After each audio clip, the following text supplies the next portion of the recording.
It's time for City Beat, your source for all the latest news on the City of Thompson. Only on 102.9 CHTM, your radio station. Good morning. You're listening to City Beat. I'm Monika Gul, and with me today is Councillor Penny Byer. Thanks for joining me. No problem. Glad to be here. If you have a question that you'd like to ask Councillor Penny Byer, you can give us a call at 677-8181. To start, what's been happening in the city? I know Thompson marked Remembrance Day yesterday.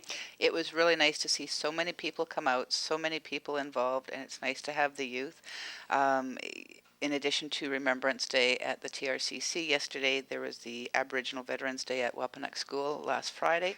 And I know I spoke at that, and I just encourage people, we select a day to remember our veterans, but we can honor them every day by making good choices and being the best people we can possibly be. So.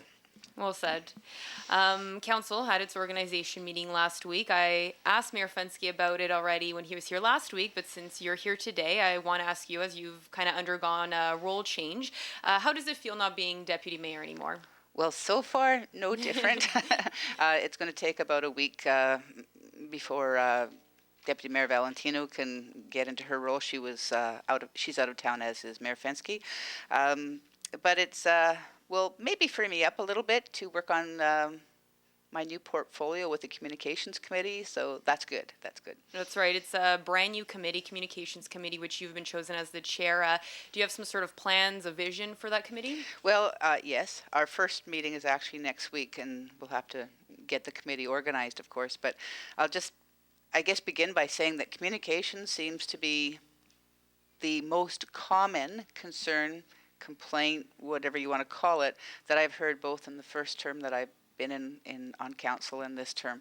And when you take a look at it, we have no policies concerning communication. We have no strategies in place, and no training really for people. So part of the vision will be to make sure that we have some clear communication goals at the employee level, because our internal communications has to be secure as well, for communicating, I'm going to call operational issues with the community, but also getting more community engagement.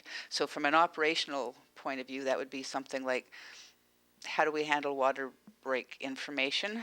And are we doing that? Are we doing that to the best that we possibly can?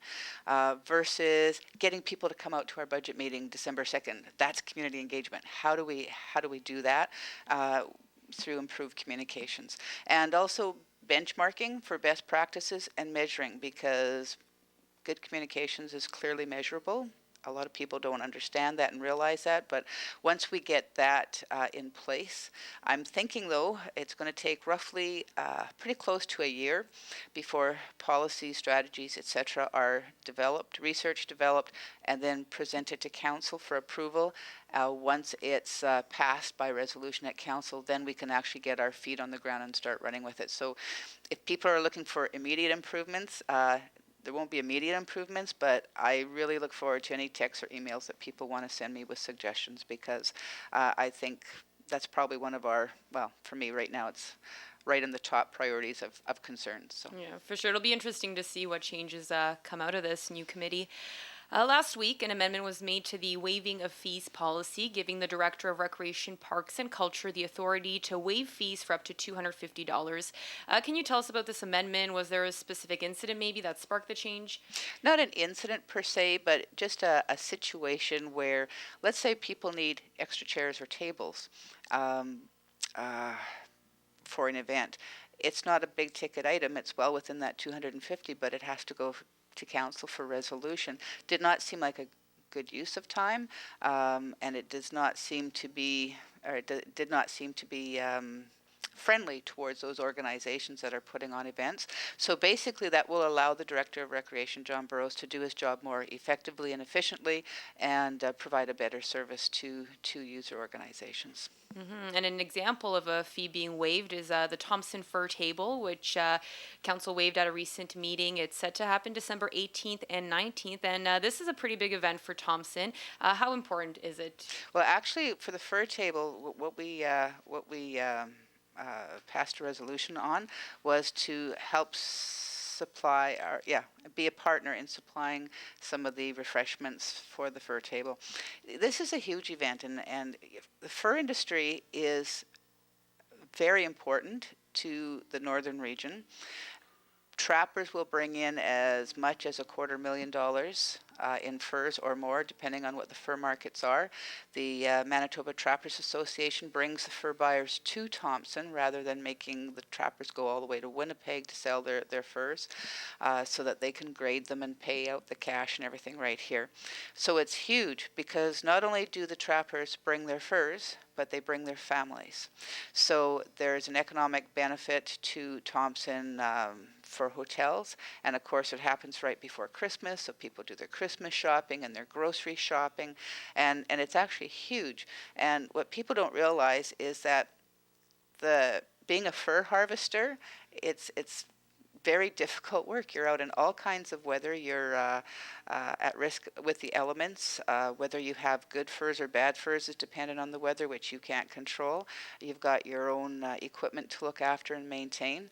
And of course, while you're on the trap line, you're away from your family. So I think it's something we need to learn more of an appreciation of. And actually, maybe I shouldn't say this, but I'm kind of proud that we continue this legacy with the fur tables, because it's actually an initiative that I began when I was president of the Chamber of Commerce quite a few years ago. And it's nice to see these kinds of things continue on and that the appreciation continues on. So it's good. Yeah, last year I went for the first time. It was definitely interesting to go, and I recommend anyone to even just check it out. A reminder to our listeners, if you have a question for Councillor Penny Byer, you can give us a call at 677-8181. At this week's school board meeting, there was discussion of an ad hoc committee being formed between the city and the school board to address some issues of students engaging in illegal and inappropriate activities at the TRCC. Can you tell us what the problem is and what the ad hoc committee's job will be? Yes, I guess there's no real delicate way to put this. There's certainly inappropriate behaviors going on in the washrooms, smoking of illegal drugs and that sort of thing in the TRCC. TRCC just does not have the staff to be constantly monitoring all of these areas, and you can't go around locking bathroom doors and stuff because people are there to use the facilities and they've got the right to use the facilities. So both the city and the school district realize that this is an issue that needs to be addressed, and so they're going to be looking at different ways that they can address it. And at this point, I don't believe they've had their first meeting yet, so it's a little premature to say what kinds of ideas there could be, but that is the issue. Something, on the radar, I guess. Last week, Amanda Nash from the Heart and Stroke Foundation came by Thompson to raise awareness on sugar-sweetened beverages. She said there are surveys which suggest that 90% of youth in northern Manitoba consume at least one sugary beverage a day, with 70% consuming 3 sugary beverages in a day. What she proposes is managing and regulating the sugar-sweetened beverages on a municipal level. She says there are cities that have successfully implemented policies. I want to get your thoughts on this. What do you think of cities and towns implementing policy in an effort to decrease the amount of drinks citizens consume? Well, actually, I think it's a great idea, and the City of Thompson already has a healthy food policy in its own facilities. We can't legislate or regulate what other people sell and do, but we say, I believe the percentage is 40% of anybody who is distributing foods, any vendors who are distributing foods at a municipal event or on municipal property. It has to be healthy foods. So that would be the sugar-free, the healthier food choices of vegetables, fruits, and that sort of thing. I would think, though, that in terms of reducing sugar beverages, it's probably a bigger item than what a municipality should be handling on its own. I think the province really needs to get on board. They're the ones who have the regulations on foods and distribution of. So. Okay. The Association of Manitoba Municipalities is hosting the 17th annual convention in Brandon at the end of the month. You'll be going to that along with Mayor Fensky, I believe, a few other councillors. Tell us about this event. Are there any issues specifically that you guys plan to bring up or discuss? Well, we have submitted several resolutions. I think 4 were accepted by the Association of Municipalities, Manitoba municipalities. What happens with these resolutions, they go to the conference, they get discussed, voted on, and then hopefully they will proceed to the next level, which means AMM staff will now take it and lobby the province on your behalf. So the province not only hears from you, but they hear from the AMM, which is the lobbying agency for municipalities. So it's a very strong voice with the province. So that's one thing. The other nice thing when these events are put on, ministers are always invited, and municipalities are given an opportunity to speak with ministers. You might not always get to speak to your choice of ministers because you're competing with other municipalities, but we're strongly hoping that we can get a hold of the Minister of Health, Blady, to discuss the situation with our chemo and dialysis here in Thompson. Also, this will be ongoing, Minister of Justice, Gord McIntosh, to talk about the Northern Restorative Justice Facility. And that's also a resolution, by the way, that's on the table at the conference. And then also Drew Caldwell, he's the Minister of Municipal Government. As you know, we're looking at transferring the water treatment plant, and there's a major issue with a land transfer tax and provincial sales tax being attached to that transfer, and our position is that those taxes should be waived. The precedent has been set already for waiving of those, and we just want to see the province move on that in our favor, of course. So those are some of the key issues we'll be looking at. Interesting. Operation Red Nose is having their kickoff tomorrow night. This is a pretty valuable service in Thompson, isn't it? It's a valuable service. I think it's getting more popular every year. It seems to be always higher numbers every year, and what people don't realize that it's actually fun. Now, I don't help out every year. It works out to about every other year that I usually help out for a night or two, but it is fun. There's good companionship or camaraderie, I guess, and it's nice to know that you're getting people home safely, and it's also nice for those people getting home safely to realize that they wake up in the morning, their vehicle's in their driveway, and that they've also contributed to a worthy cause. So there's lots of win-wins on this one. It's a really valuable service, and one of the ones that doesn't seem to have a whole lot of trouble getting volunteers. Maybe that's because it's fun, and I would encourage people to come out. I volunteered one night last year, and it was pretty fun. And the kickoff is tomorrow, 6:30, I believe, at Lakeview Inn and Suites, for those who are wondering. Lakeview, yeah. Also this weekend is the RCMP Regimental Ball. I've been told it doesn't happen every year. Tell us a little bit about it. Well, I don't know a lot about it because this is going to be the first time that I'm at it as well. And I know that it's a formal affair.